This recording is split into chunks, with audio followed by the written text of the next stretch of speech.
राहुल गांधी एक बार फिर से केंद्र सरकार पर जमकर बरसे। प्रधानमंत्री नरेंद्र मोदी पर बड़ा हमला किया और इस बार राहुल गांधी ने बहुत कुछ बोला है। प्रधानमंत्री नरेंद्र मोदी पर आरोप लगाया कि देश का सब कुछ बेच डाला है इस सरकार ने।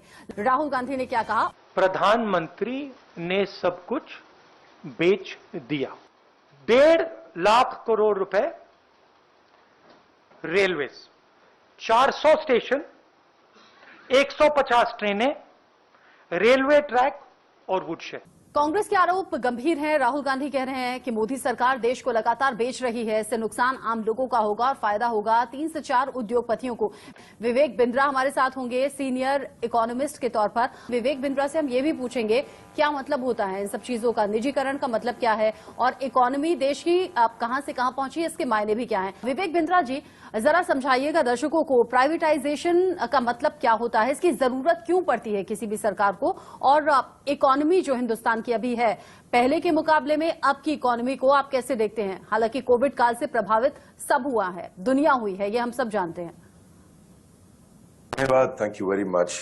पहले समझते हैं कि आप वैल्यूएबल रिसोर्सेज को जनरेट करते हैं सरकार के लिए, आपके फिस्कल डेफिसिट का जो गैप है उसको कम करते हैं और डेवलपमेंटल प्रोजेक्ट के लिए आपको पैसा चाहिए। सरकार का काम होना चाहिए कि वो infrastructure, defence, education, health care और लॉ एंड ऑर्डर पर काम करे। सरकार का काम बिजनेस करना नहीं होना चाहिए। मैं ना सरकार, ना पक्ष, ना विपक्ष की बात करूंगा, मैं बात करूंगा क्या जरूरी है। So privatization is not at all bad, it's a great move by the government.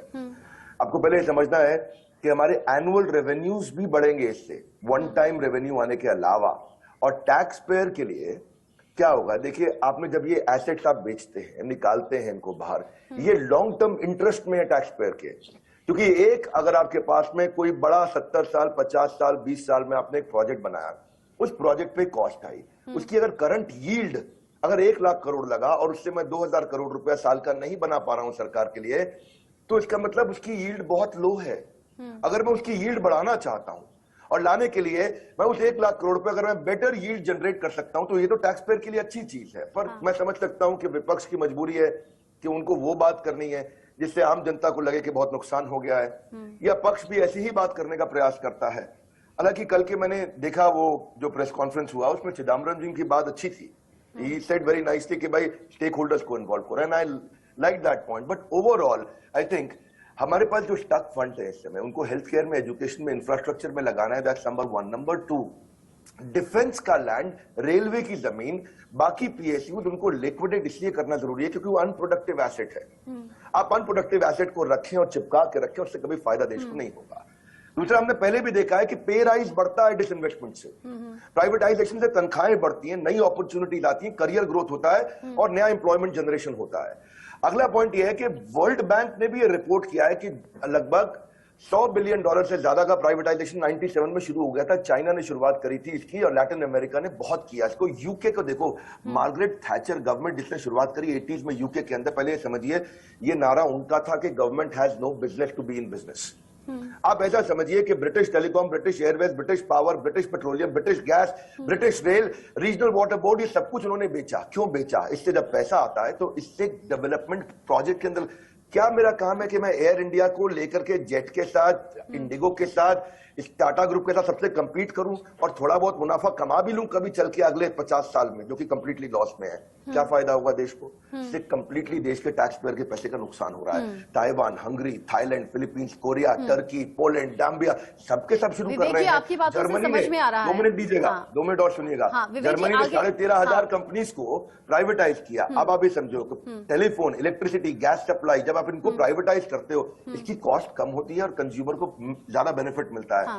अगर आपको वी शेप इकोनॉमी चाहिए कोविड के बाद में, आप चाहते हैं कि इकोनॉमी आगे बढ़े, तो पूंजीपति के बढ़ने से देश नहीं बिकता है।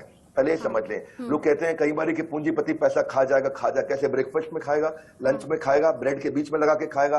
पूंजीपति पैसा नहीं खाता है। पूंजीपति जब पैसा कमाता है, बढ़ाता है, तो उससे वो बैंक में डालता है, उससे कैश आउटफ्लो इनफ्लो बढ़ता है, लोन का आउटफ्लो बढ़ता है, सर्कुलेशन बढ़ता है, मार्केट में ग्रोथ होती है। टाटा ग्रुप आज आप ये समझे कि वो स्टार्टअप है जो 150 साल से चल रहा है। टाटा ग्रुप भी तो पूंजीपति है ना, एक तरह से 7th लार्जेस्ट प्राइवेट कंपनी है पूरे पृथ्वी के ऊपर। आज $160 बिलियन से ज्यादा मार्केट कैप है। पूरा के पूरे पाकिस्तान का जो टोटल जो मार्केट उनका जो स्टॉक का मार्केट कैपिटलाइजेशन है वो अकेले टीसीएस का उससे ज्यादा है। जीडीपी को 4% कंट्रीब्यूट करता है। आज आसाम, हिमाचल, उड़ीसा और गोवा मिलकर जितना टैक्स देते हैं उससे ज्यादा एक कंपनी देती है टैक्स हमारे देश में। पूंजीपति बढ़ता है तो देश बढ़ता है। नॉन परफॉर्मिंग एसेट्स को बेचने की बात हो रही है और वो आई थिंक मैं कभी चाहे वो कांग्रेस की सरकार हो, बीजेपी की सरकारों में हम उसका समर्थन करना चाहेंगे, क्योंकि हमारे देश में जितना ज्यादा देखिए एक चीज और समझते हैं आपको, it will make state owned companies more productive. क्योंकि आप अच्छा कोई रिलायंस की बात भी होती है, रिलायंस को पहले समझना चाहिए कि 1 लाख करोड़ का तो उन्होंने खाली जीएसटी पे किया हमारे देश के लिए, तो किधर जा रहा है पैसा?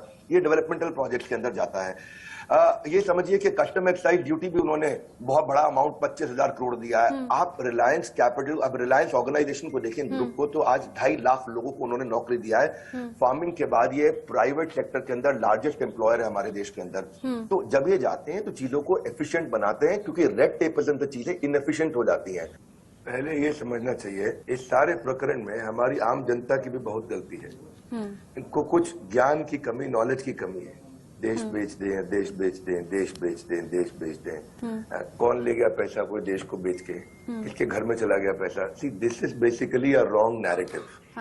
राहुल गांधी जी ने कल जो क्वेश्चन किए, जो विपक्ष ने कल जो क्वेश्चन किए, उन क्वेश्चंस में सिलेक्टिवली कुछ क्वेश्चन बहुत अच्छे भी हैं।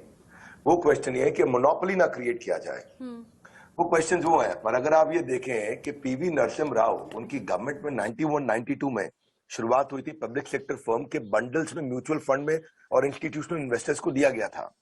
ग्लोबलाइजेशन के बाद वाजपेयी सरकार में 98-99 में बजट में अनाउंस हुआ कि हम 26% रखेंगे पब्लिक सेक्टर के अंदर, वहां भी हुआ। डॉक्टर मनमोहन सिंह सरकार में, सब अलग अलग सरकारों की बात कर रहा हूं, मैं किसी एक की बात नहीं कर रहा हूं। नेशनल इन्वेस्टमेंट फंड 2005 उन्होंने एस्टैब्लिश किया और उन्होंने कहा कि क्षमा चाहता हूं, प्रोफेशनल इन्वेस्टमेंट मैनेजर्स होंगे जो इसके 75% प्रोसीड्स को सोशल वेलफेयर स्कीम्स में डालेंगे, एजुकेशन में डालेंगे, हेल्थ में, एम्प्लॉयमेंट में, सब जगह डालेंगे इसको। वो अलग बात है 2008-9 में क्राइसिस आ गया, बाद में बाढ़, वो ड्रॉट आ गया, बिल्कुल एकदम सूखा पड़ गया, 3 साल उसमें डिले हुआ। 2013 में वही काम आज अगर वो मनमोहन सरकार करती तो मैं उनकी तारीफ करता, वही नरसिम्हा राव सरकार करेंगे तो मैं उनकी तारीफ करूंगा। आपने जितनी बातें अब तक बोली हैं सब पॉजिटिव संकेत की तरह नजर आ रही हैं। आप सभी का हमारे साथ जुड़ने के लिए शुक्रिया।